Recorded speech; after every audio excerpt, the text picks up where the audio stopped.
Hey everybody, Fisker Chris here. The Fisker, the mighty Ocean One. We just finished our first official ultra long distance road trip, 923 miles. We went from Palm Springs, Sacramento, across to San Francisco, back down to Palm Springs. 923 total miles.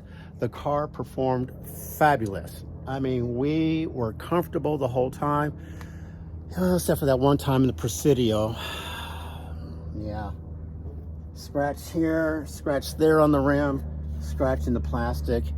We're gonna see if we can buff it out. I'm sure we can repair that, get it painted. So hopefully in the future I won't be obsessing over it and constantly looking at it and wishing I hadn't done it. But I did do it, wasn't paying attention. Oops, my bad. So the car performed flawlessly. We stopped a total of 4 times.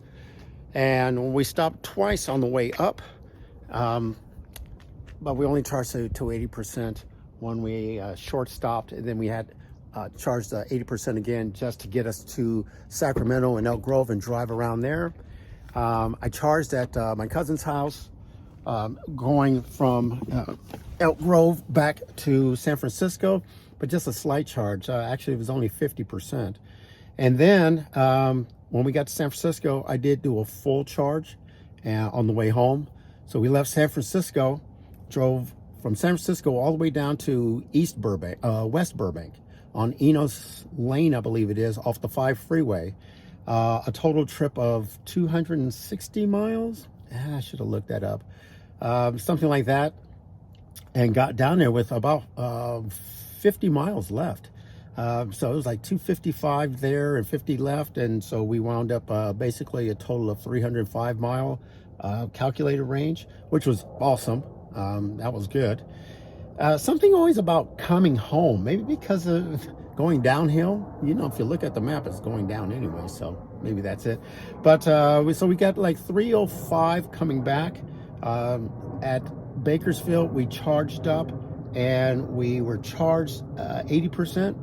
And we drove home. It was 209 miles from that stop, from that Bakersfield to Palm Springs. We got home 209 miles driving with 55 left on calculated reserve.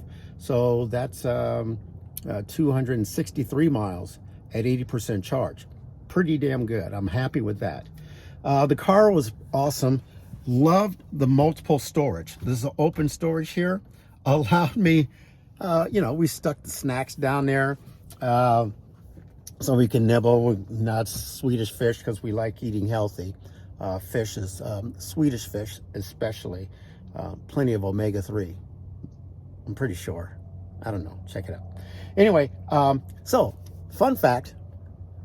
I discovered, obviously no adaptive cruise control, but we're setting the cruise control here, using the wheel here to speed up and slow down the increase or decrease the speed, to speed up and slow down according to the flow of traffic. But there's always somebody who slows down a little too much. You hit the brakes, that stops the cruise control, then you got to restart it. The old resume feature, there's nothing here that says it, but if you press in on the button there, that kicks in the resume feature. And that worked, once I realized that's how it worked pretty damn good. It was nice that like a truck would cut in front of me, I would drive along, the truck would move out of the way, I'd hit the resume button, and I was back up. I kept the mileage, good note, I kept the mileage at 70 miles an hour. And I was surprised. I was like, that's weird. I didn't realize people drove that slow. We were passing people up, even set at 70 miles an hour. And so that was one thing we were doing to maximize the range. Normally, I'm driving having it set at 75, and I'm swerving and ducking and dodging and going around people. So that's setting it at 70 and cruising along, drafting other cars, helped maximize mileage. And in those crucial moments, when you're trying to do your long range drive and maximize your range, go for it, do it. So with that being said, and the joy of, I wish I had calculated tallied up all of the charges. I will say this, Electrify America did as good a job as they've done and they continue to get better. We still have that problem where there's just not enough terminals, not enough stations when you go to a charging location. They always just have 4, and there's always 1 or 2 cars waiting. But for the most part, most of them were all 4 operational. Most of them, all 4 were 350 hyper charge. So the car only does 150 kilowatt charging anyway. So we were able to minimize our charge times.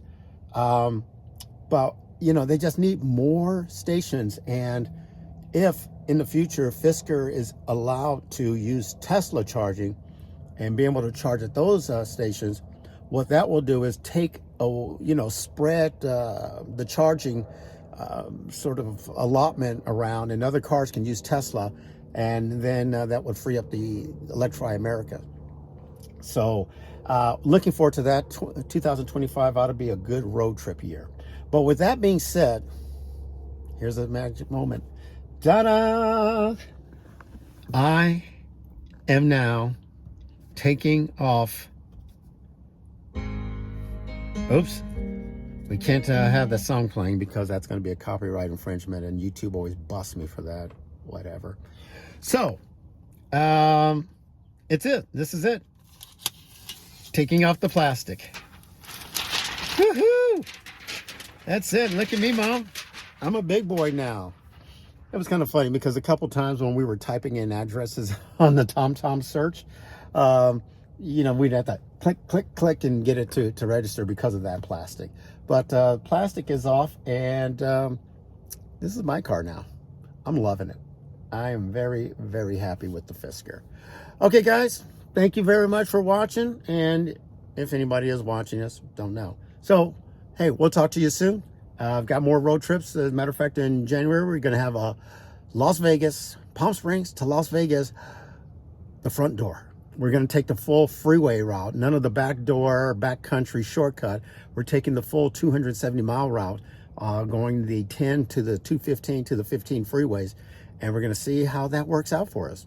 If I can keep in that 300-mile range, we can easily get to Vegas on a single charge using the highway route. Okay, this is Fisker Chris. Go Max. Talk to you soon. Bye-bye now.